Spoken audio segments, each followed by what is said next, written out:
So guys ibihe byiza cyane kuri mwe mwese budahwema kutugaragariza ndetse no kutwereka yuko tubana bya buri munsi. Nanone akaba ari umwana official, of course njye ni umwami muto cyangwa se unyite musaza wabo Simba. So guys umunsi nahisemo yuko twaganira ku makupure 5 yo mu Rwanda y'ibyamamare arenze ayandi.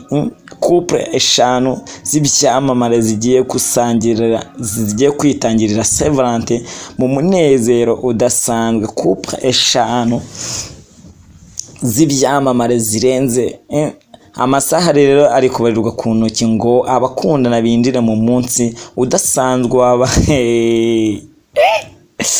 amasaha yageze, ahubwo ntago ari kubarirwa ku ntoki, aya masaha twamaze kwinjiramo.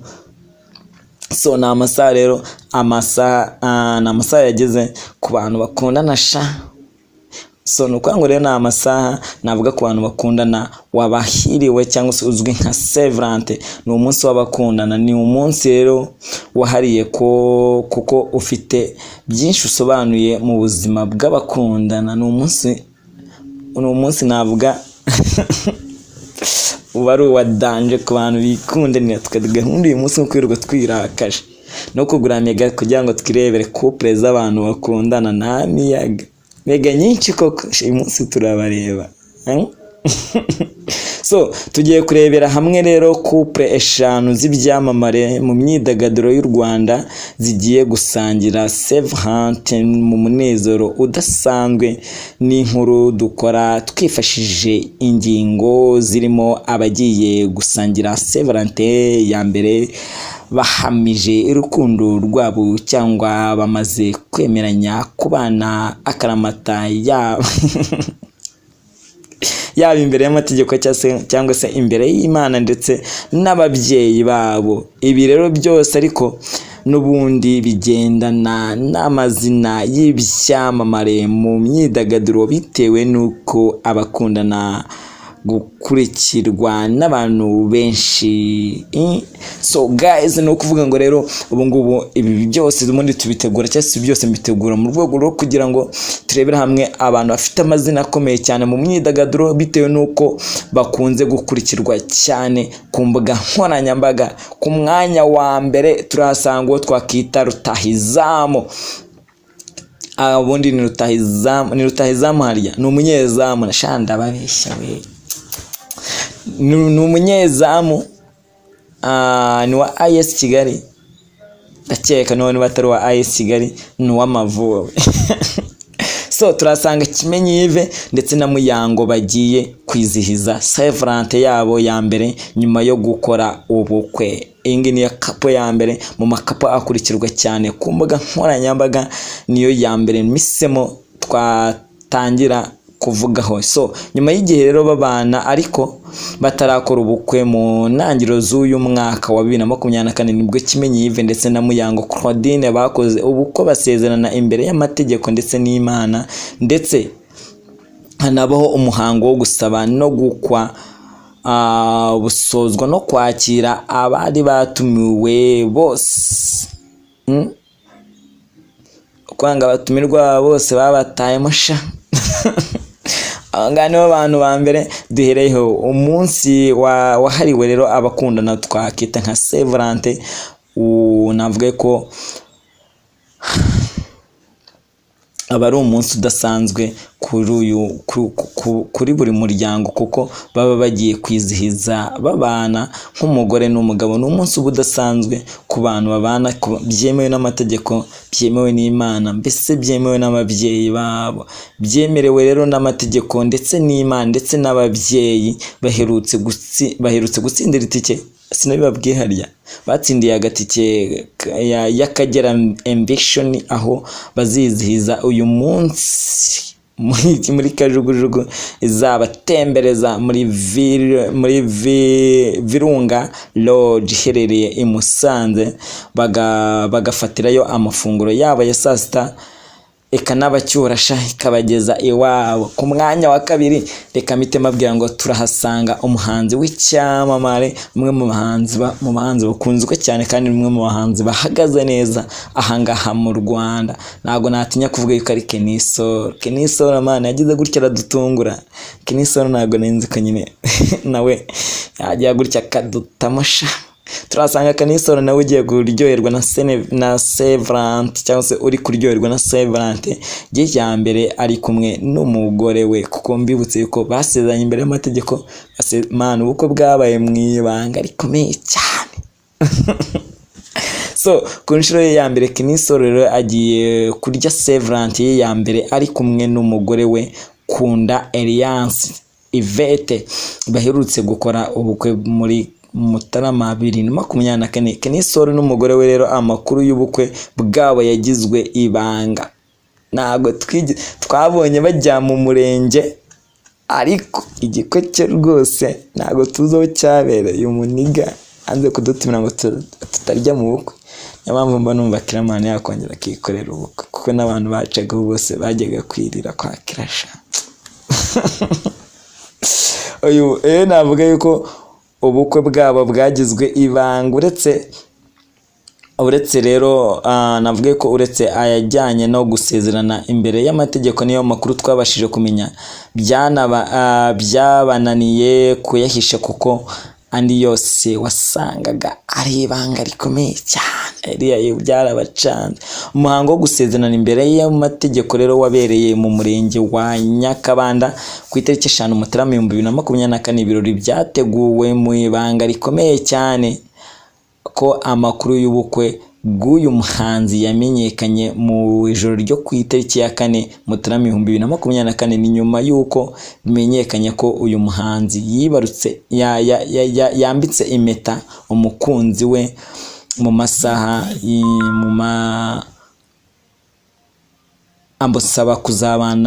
amusaba kuzamubera umugore we.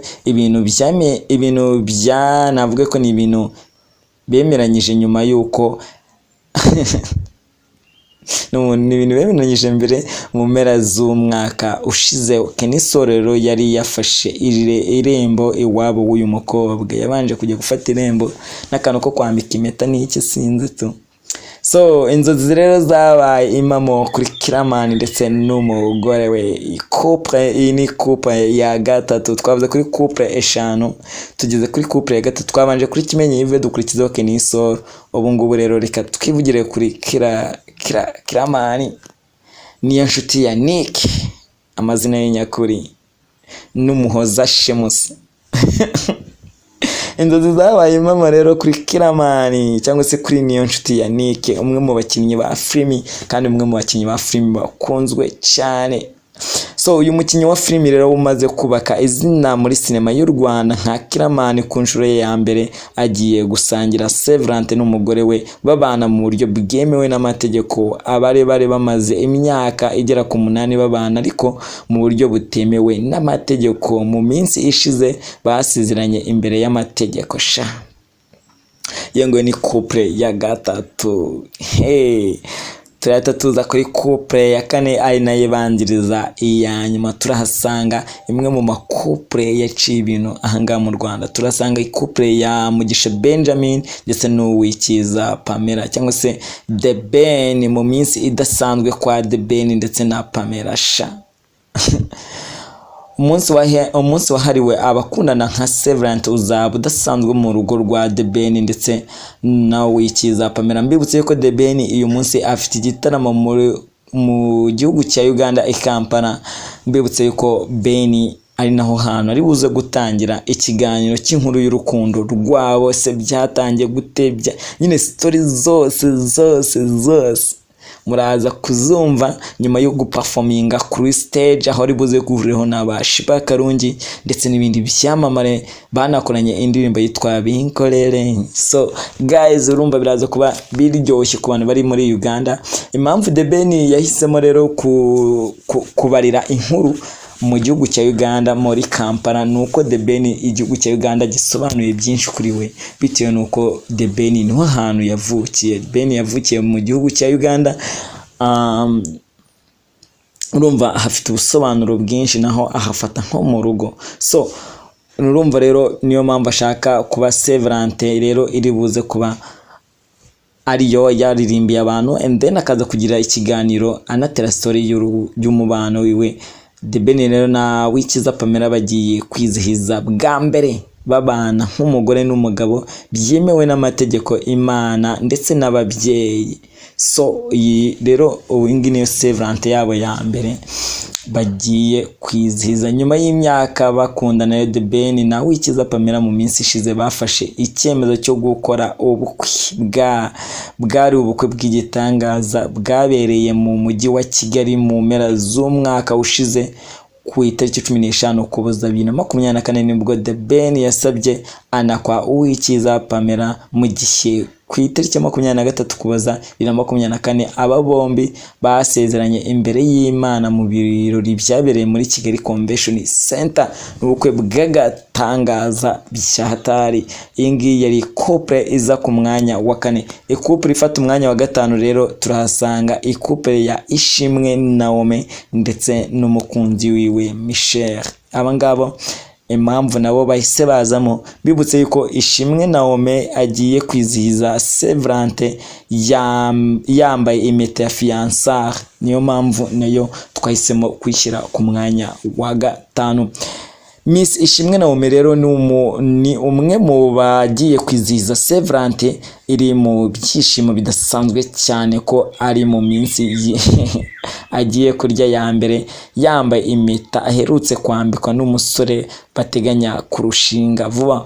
Mu ijoro ryo kuri uyu wa mbere Mutarama tariki ya mbere Mutarama 2024 nibwo Michelle Stephen yafashe icyemezo cyo kwambika impeta Miss Ishimwe Naomi ubitse ikamba rya Miss Rwanda w'ibihumbi 2020 shamuri nenge sibyo na 2020 muri covid man sibyani muri covid. Inkuru y'urukundo rwabo rero rwaba bombi yatangiye kumvikana cyane mu itangazamakuru ku mbuga nkoranyambaga nyine kwako n'ibintu byacicikanye mu mwaka wa 2022. Kuva icyo gihe rero yabaye n'Ishimwe Naomi ndetse na Michelle Stephen bahorana agatoki kandi nyine kwa kundi ubona udufoto postinga ku masabukuru yabo n'utundi tuntu twinshi tugenda tubahuza, kandi mu ngendo zigiye zitandukanye no mu bikorwa bigiye bitandukanye bagiye bakorana mu Rwanda, hanze y'u Rwanda, ndetse utundi tuntu twinshi bagiye bahurizaho. Aho ngaho niho navuga ngo anga namwe mu makouple rero natari ubwo twe kubagezaho inge namwe mu makouple ya danje. So guys, reka mbashimire mbabwiye ngo mwakoze rero kudutega amatwi, mbabwiye ngo kude chapeau kuri mwebwe mudahwema kutugaragariza ndetse no kutwereka yuko tubana bya buri munsi. So guys, reka mbashimire cyane, sibyo ubwo nibyo. So guys ibihe byiza cyane kuri mwe mwese mudahwema kutugaragariza ndetse no kutwereka yuko tubana bya buri munsi. Inano nakabari Intongo TV show. So guys, uyu munsi misemo kubaganiriza cyase kubatamo urutonde rwa couple 5 z'ibyamamare zigiye gusangira Saint Valentin mu munezero w'abana nk'umugore n'umugabo. Couple 5 zirenze izindi mu Rwanda. Duhitamo couple bitewe couple ariko ziba zikunzwe cyane ahangaha mu myidagaduro, couple 5. So reka mabwire ngo rero amasaha yageze ya Saint Valentin. Niyo mpamvu uyu munsi ni umunsi warahariwe abakundana bari kwinjira mu munsi rero w'abakundana. Uba amasaha twayinjiyemo saa sita z'ijoro, abenshi bwo batangiye kiniki. Rero no umunsi udasanzwe waba umunsi udasanzwe rero navuga wabahiriwe uzwi nka Saint Valentin, cyase umunsi udasanzwe ku bantu bayikundaniye. Ni umunsi wabahiriwe nako ku bantu bikundaniye. Twe twafashe gahunda yo kwirirwa turi kwishaza rya hatari, nta mikino tuvuga wese turamenagura twena umva hagira imbwa si twiteza tubereka aho tubera abakibamba. Ni umunsi wo kwirirwa twirakaje iryinyo riri kurindi nta miyaga nahise tubyegeta. Ikindi ni umunsi wo kwirirwa kugura megabyte nyinshi za njiga n'utunjiga za denjiga sha umunsi wo kwirirwa twaguza amajiga menshi za megabyte zihagije zo kwirirwa twirebera amakupure tuvuga ngo abandi bana sha so Saint Valentin ni umunsi wahariwe ni umunsi wahariye kuko ufite byinshi usobanuye mu buzima bw'abakundana. Ni umunsi rero uba udasanzwe ku makupure aba yibanira nk'umugore n'umugabo by'umwihariko. Tugiye kurebera hamwe rero couple 5 z'ibyamamare mu myidagaduro y'u Rwanda zigiye kuryoherwa na Saint Valentin mu munezero uba udasanzwe. Ni inkuru dukora twifashishije ingingo zirimo abagiye gusangira Saint Valentin ya mbere bahamije urukundo rwabo cyangwa se bamaze kwemeranya kubana akaramata, yaba imbere y'amategeko cyangwa se imbere y'Imana ndetse n'imbere y'ababyeyi. Ibi byose ariko n'ubundi bigendana n'amazina y'ibyamamare mu myidagaduro bitewe n'uko bakunzwe cyangwa se bakunzwe cyane ahangaha mu Rwanda. So mumbaze muti couple ifata umwanya wa mbere turasanga iyande, turasanga couple amwe mu makouple akunda kugarukwaho cyane ahangaha mu Rwanda. Ni couple y'umuzamu wa AS Kigali ndetse akaba n'umuzamu w'Amavubi. By'imipira ntabwo mbizi, niba kina AS Kigali ntabyo nzi ahubwo nyine bamwita Kimenyi Yves, namwe mwishakire aha amazamu afatira. Kimenyi Yves rero na Muyango bagiye kwizihiza Saint Valentin yabo ya mbere nyuma yo gukora ubukwe. Nyuma y'igihe babana rero ariko batarakora ubukwe mu ntangiriro z'uyu mwaka wa 2024 nibwo Kimenyi Yves ndetse na Muyango Claudine bakoze ubukwe basezerana imbere y'amategeko ndetse n'Imana.